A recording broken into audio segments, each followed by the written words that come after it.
After a crash, most people worry about broken bones or medical bills. But what about the pain you can't see?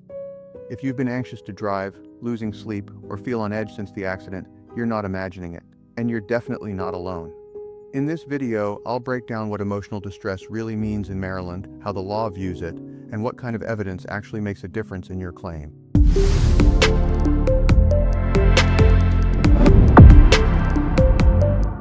Hi, I'm Jason Plotkin, attorney here in Maryland. If your mental health has been shaken after a crash, this video is for you. We'll cover what counts as emotional distress, how to prove it, how to organize your documentation, and what to do if you waited to get help. Let's start by understanding what emotional distress really looks like in everyday life.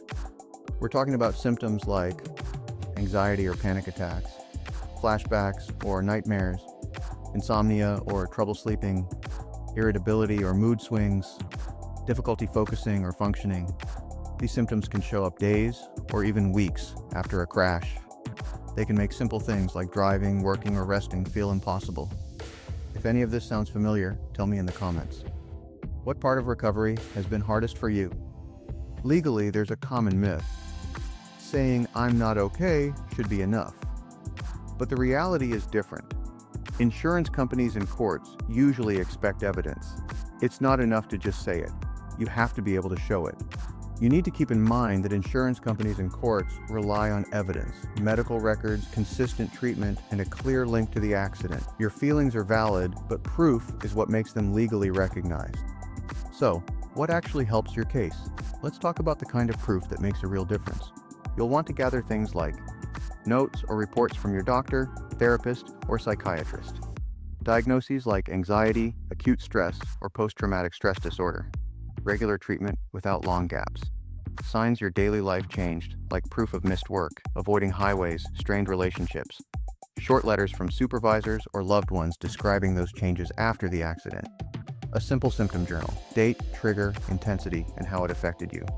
Think of it as an evidence package. It doesn't have to be perfect, just honest and consistent. If this video is helping you understand your options, hit like. It helps us reach others dealing with the same thing. Now let me give you an example. Ivana was rear-ended on I-83. At first, she seemed fine, but a few weeks later she couldn't sleep and kept replaying the crash in her mind. Her doctor referred her to therapy. She documented everything, every appointment, every note, and her husband wrote a short letter explaining how she'd stopped driving at night. That combination, medical proof and consistency, helped her get the support she needed for both her physical and emotional recovery. Stories like Ivana's are more common than you might think. And if you're going through something similar, you probably have some of these same questions. Here are some of the concerns we hear all the time. Do I need a diagnosis? It helps. Ask your doctor or therapist for documentation. Can I claim emotional distress without a visible injury?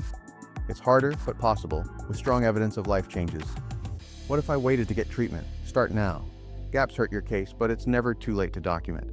What if I'm embarrassed to see a therapist? Totally normal. Many clients feel that way, but your healing matters. Is therapy expensive? There are community and telehealth options. Ask your doctor or lawyer about affordable resources. Can passengers or witnesses file too? Yes, depending on the situation. It's all about documentation and connection to the event. Have you felt any of these after a crash? Let me know in the comments. Now, before we wrap up, let's talk about some details most people forget when building their case.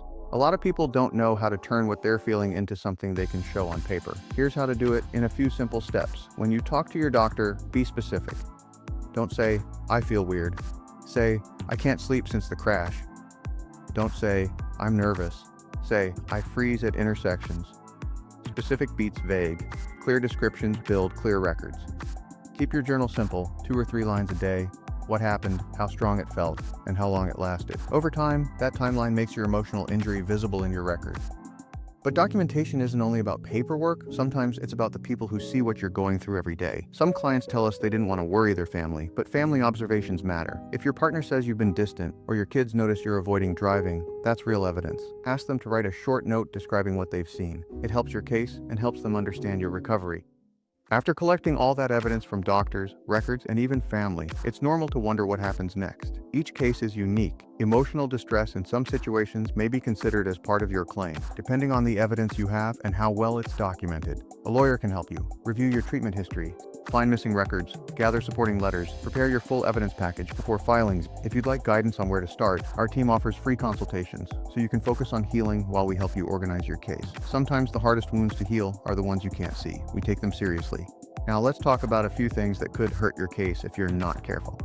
Skipping appointments, exaggerating symptoms, downplaying what you feel with your doctor, posting on social media in ways that contradict your claim. Insurance companies often review public posts to look for inconsistencies.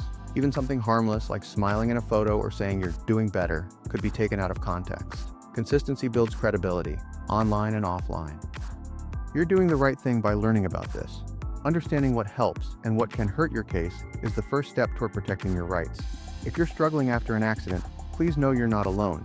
Emotional distress is real, and Maryland law may recognize it when it's properly documented. Here's what you can do. Step 1, see a doctor. Step 2, keep your records and journal. Step 3, talk to a lawyer before signing anything. If you're unsure where to begin, schedule your free consultation using the link in the description. We'll help you understand your options so you can focus on healing physically and emotionally. And if you found this helpful, check out our next video. I'm Jason Plotkin from the Plotkin Legal Team, and remember, your story deserves to be heard.